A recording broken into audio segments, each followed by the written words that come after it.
Saudari dan saudara yang terkasih di dalam Tuhan Yesus, marilah kita berdoa, doa yang diajarkan oleh Tuhan Yesus sendiri. Dalam nama Bapa dan Putra dan Roh Kudus. Amin. Bapa kami yang ada di surga, dimuliakanlah nama-Mu, datanglah kerajaan-Mu, dan jadilah kehendak-Mu di atas bumi seperti di dalam surga. Berilah kami rejeki pada hari ini, dan ampunilah kesalahan kami, seperti kami pun mengampuni yang bersalah kepada kami.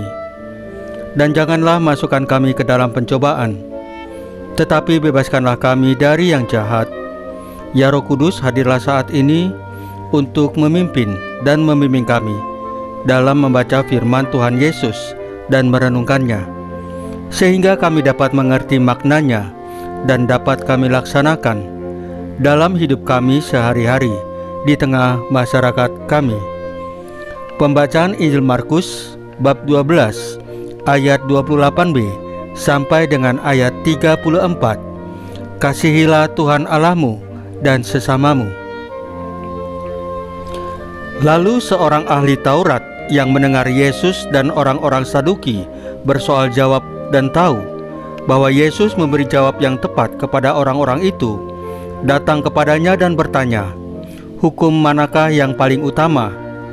Jawab Yesus, "Hukum yang terutama ialah, dengarlah, hai orang Israel, Tuhan Allah kita, Tuhan itu Esa.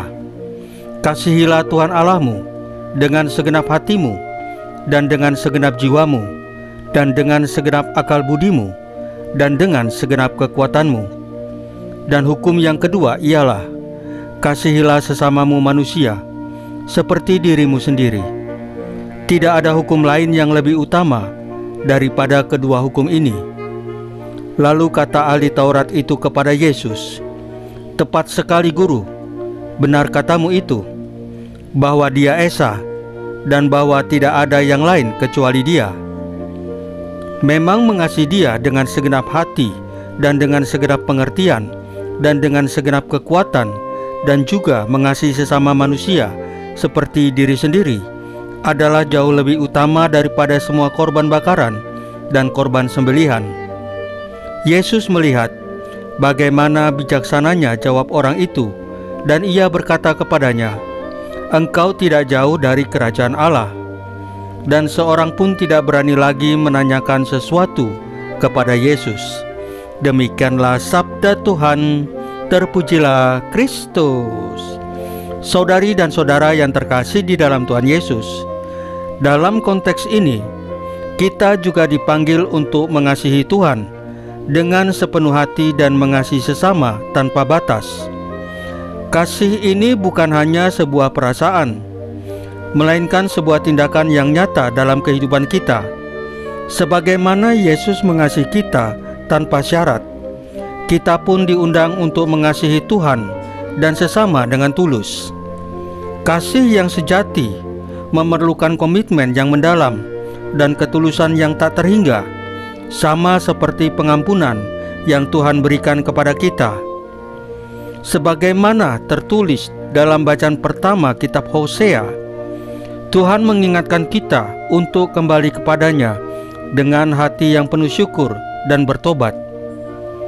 Dalam ayat-ayat ini, Tuhan memberikan janji penyembuhan dan pengampunan bagi mereka yang kembali kepadanya. Tuhan tahu betul bahwa kita seringkali jatuh dalam ketidaksetiaan, namun Tuhan selalu siap untuk menyambut kita dengan tangan terbuka. Kasih Tuhan tidak pernah berakhir, dan Dia selalu memberi kita kesempatan untuk kembali kepadanya.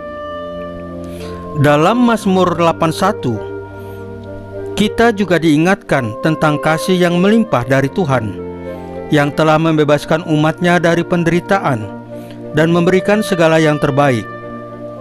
Namun ada panggilan untuk tidak melupakan Tuhan, untuk mendengarkan suara Tuhan dan hidup dalam ketaatan kepada Tuhan.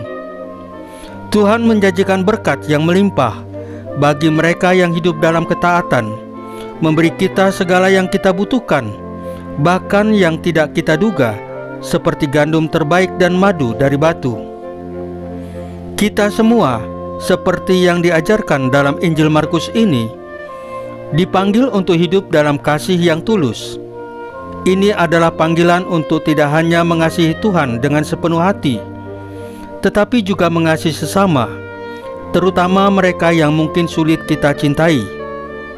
Kasih yang sejati adalah kasih yang membawa perubahan, yang mengarah pada pertobatan, dan yang mengajak kita untuk selalu kembali kepada Tuhan. Marilah kita merenungkan bahwa kasih dan pengampunan Tuhan adalah sumber penyelamatan dan berkat yang tidak pernah habis. Ketika kita kembali kepadanya dengan hati yang penuh syukur, Tuhan akan menyembuhkan dan memberkati hidup kita. Tuhan tidak pernah meninggalkan kita, meski kita seringkali berbalik darinya. Semoga kita selalu mengingat bahwa pengampunan Tuhan senantiasa tersedia bagi mereka yang dengan tulus bertobat dan kembali kepadanya. Dengan demikian, kita diundang untuk hidup dalam kasih yang mendalam, mengasihi Tuhan dengan seluruh keberadaan kita, dan mengasihi sesama tanpa syarat, sebagai wujud nyata dari pengampunan dan kasih Tuhan yang tidak terhingga. Saudari dan saudara yang terkasih di dalam Tuhan Yesus, marilah kita berdoa. Ya Tuhan Yesus, ajarilah kami untuk mengasihi Engkau dengan segenap hati, jiwa, pikiran, dan kekuatan kami. Bantulah kami untuk mengasihi sesama, seperti kami mengasihi diri sendiri tanpa syarat dan dengan tulus. Salam Maria, penuh rahmat, Tuhan sertamu. Terpujilah Engkau di antara wanita, dan terpujilah buah tubuhmu Yesus. Santa Maria Bunda Allah, doakanlah kami yang berdosa ini, sekarang dan waktu kami mati. Ya Tuhan Yesus, tambahkanlah iman kami hanya kepadamu saja, karena hanya Engkaulah Tuhan dan Juru Selamat kami satu-satunya, tidak ada yang lain. Dalam nama Bapa dan Putra dan Roh Kudus. Amin. Saudari dan saudara yang terkasih di dalam Tuhan Yesus, bacaan firman dan renungan hari ini sudah selesai. Tuhan Yesus memberkati kita semua.